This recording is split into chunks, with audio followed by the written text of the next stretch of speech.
Hello Internet, this is BoneCarlos coming to you live from Xel'Naga Caverns to bring you another StarCraft 2 cast. And let's go ahead and get right into it, no need to dilly-dally. In the top spawning position we have ESU spawning as the yellow Zerg. In the bottom we have DarkBlueRH spawning as the blue Protoss. I'm a Protoss player homer at heart, so I have to root for Protoss, so I hope ESU building goes down fairly quickly. Now this is, like I said before, this is Xel'Naga Caverns, and it actually is MLG Pro Circuit once again, since we have this little random supply depot hanging out here, and another supply depot right over here. PB, sure, and there you go. I like that. That doesn't again, it doesn't waste time by recording the pause and all that good jazz. But other than that, we actually have a little bit. Actually, no. Supply depot going down, and it's actually a little interesting wall off. I'm not sure if he's going to do a complete wall off while doing a gateway cybernetics core here, because usually you put a pylon here and then just build your wall from here, just so this pylon doesn't get taken down and then all your buildings are unpowered. Other than that, we see him chrono boosting out his little probies, and nothing too fancy over here. He is scouting eSuBuildings main base while noticing an extractor going down before anything else. So I'm interested to see what his overall plan is. It's obviously going to be a higher tech, since generally whenever you put down a spawning pool and extractor at the same time, you can start mining, and as soon as that spawning pool comes up, speed is you have enough gas for speed. So I'm interested to see what exactly he's doing. He's choosing not to go for a regular hatchery, so I'm quite interested to see what ESU building has up his sleeve. Over in Camp Dark Blue, we see everything is fairly standard. I mean, see gateway going down. We're probably going to see a cybernetics core chuck down right over here, and going to finish off that wall off with that zealot. See another little pylon right over here, just to make sure he doesn't get supply block, and cybernetic core goes down right around 18, so nothing too crazy over here. We see his overlord just gonna make it. A little bit of, probably about halfway when that cybernetic score is done, so it's going to give him plenty of time to scout around before that sucker comes off, pops out to chase him away. And as we can see, there you go, look at that. Minerals exactly at 100, that's when he stopped mining, so I guess if you put down the extractor a little bit sooner, you actually get it done that much faster. So good job, kudos to eSuBuildings to get Zergling speed as soon as possible. 2 Zerglings pop out just to chase off this little probe over here to make sure he can build his expansion. And look at that, Dark Blue quick on the reflexes to be able to take try to save that little scout, that little probe, see if he's going to be able to scout and just check out anything else. And no, I don't think he's able to see anything beyond what he already knew. So too bad for that little probie, but he did his job. So yep, interesting little wall off that he did there. He's actually going to opt for a couple of sentries. More than likely saw that that extractor come up early, knew that there was going to be a lot of speedlings going on early in the game, and decided not to go for a stalker kind of push, since, you know, speedlings can surround a mass stalker army and just tear it to shreds, and it's a very good cost-effective strategy for Zerg. As you see, eSuBuildings taking these 2 towers to make sure he gives them the best amount of vision as possible.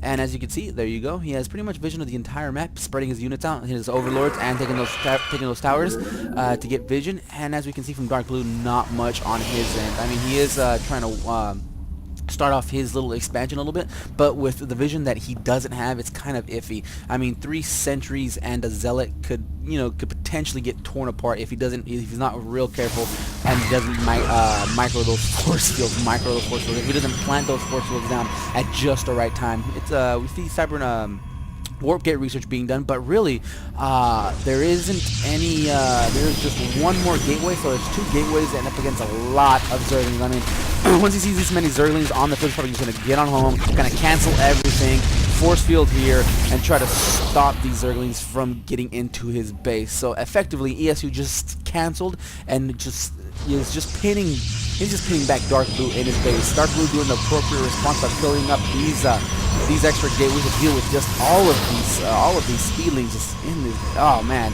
and this right here, as a Protoss player, I know this is just a really bad feeling when you try to expand. You save up the money for the expansion, but then all of a sudden you see just a dozen or so speedlings just kind of poking around in your base. We see the melee attack going down, so it's gonna be real great for all these Zerglings. I mean, the DPS is gonna be that much higher, especially with all these Zerglings, and if they do a surround, that +1 attack is going to be fantastic. Hallucination going down for Dark Blue, and oh, look at this. Dark Blue's trying to push him forward, trying to bait these Speedlings in to try to do his, try to get him out of position, but really, eSuBuilding is not falling for it. It's a little bit of a dance back and forth, back and forth. We see another little probe come in here. He desperately wants to get this he wants to get this expansion done as soon as possible, but oh, and this is what I'm talking about. Oh, nice force field over here. He does trap a couple in between, oh, beautiful force fields. He might as well just go in here, wreak some havoc in the middle line, but oh, look at that. 1 get by, 2 get by, but really 2 isn't enough to cause any sort of major damage, and these force fields were just brilliant, saving as many sentries as possible. I don't even think any went down. We did see 1 go down, 1 unit go down, and the resource loss is 187 because of those cancels over here. So more than likely, given that there's not that much resources left, I'm pretty sure he didn't lose anything else besides that initial probe and those starting and those buildings when he was canceled. He's effectively walling himself off, which is excellent, what you want to be doing up against Speedlings in the first place. There's a little gap right over here, as you can just see, but plopping down an extra pylon right here will effectively seal this off completely. I mean, he might want to get started over here, just in case their eSuBuildings decide to do some sort of run by. But as for right now, he is just content to start building a forge to get those upgrades up. And I'm interested to see what he plans to do with this hallucination. He might have canceled it. Nope, he completed it up. And we're gonna see. I'm curious to see what he does with these hallucinations. Over in Team eSuBuildings spot, we see him just breaking down these destructible rocks. He knows this little harassment kind of failed, so he's gonna go ahead and do the sensible thing, expand yet again, since he's gonna be on 2-base Protoss versus a 2-base Zerg is never what you want to be doing as a Zerg. I mean, he still has control of these towers, which is great, and we actually see a Phoenix going down, which, you know, I mean, hallucinating Phoenix going down. This is excellent because they're much faster than observers. He spots that the gold rocks are getting down. He sees that these, he's just checking to make sure if there's no expansion down yet. I mean, he's going to notice that these destructible rocks, so he's going to know the destructible rocks are gone, so he's going to know that eSuBuilding is gearing up to take his third, and he's just going to scout around. I mean, this is an excellent choice to scout. I mean, he doesn't have to get a robotic spade to he doesn't need a robotic spade to get those observers down. He just needs that little hallucination, and it costs energy, which is basically free. All it's costing you right there is time barrier. With so many sentries on the field early on, they have plenty of energy to spare. We see another little push coming with those Zerglings after they did their job of taking down these rocks.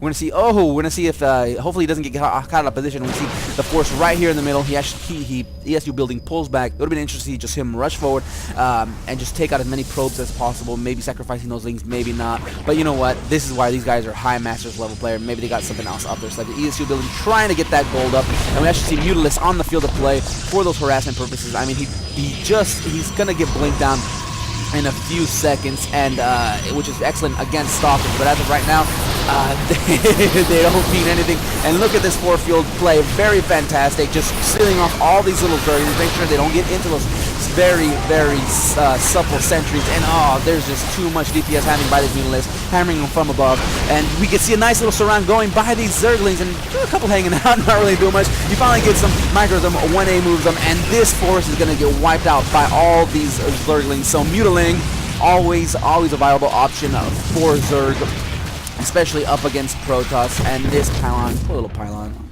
pylons. And Dark Blue decides to just leave. He knows he didn't really have much else. He lost his entire force right over here. He had no answer for these. He had no answer for these Mutalisks, and we saw in production, ground level weapons level 2 was going up, but really nothing else. He didn't have anything else. He did have quite a nice little stockpile of minerals, but really once the harassment started, back and forth, especially with Mutaling, he could go in here, wipe out a couple of probes with Mutalisks, and then he could pull back and then send these Zerglings over here back and forth. And Protoss really doesn't have much of an answer to that. And with all that harassment going on, it's going to be easy for Zerg to take this gold, take this this third expansion, and it's all downhill from there, especially being stuck on 2 bases. Well, that was it. I know I hoped for Dark Blue to win, the Protoss player, the mighty Protoss, but unfortunately the Zerg Swarm was a little bit too quick in this situation. So congrats on eSuBuilding for winning this another MLG type map. And I hope you guys enjoyed. If not, leave a comment down below on what I could do to make these more enjoyable for you. Also, leave a comment down below if you want me to cast a specific replay of yours. Just leave it down below with one of the major sites, with one of the major replay sites, and I'll see what I can do about going and taking care of those. With that, I'm out of here, and yeah, I'm out of here.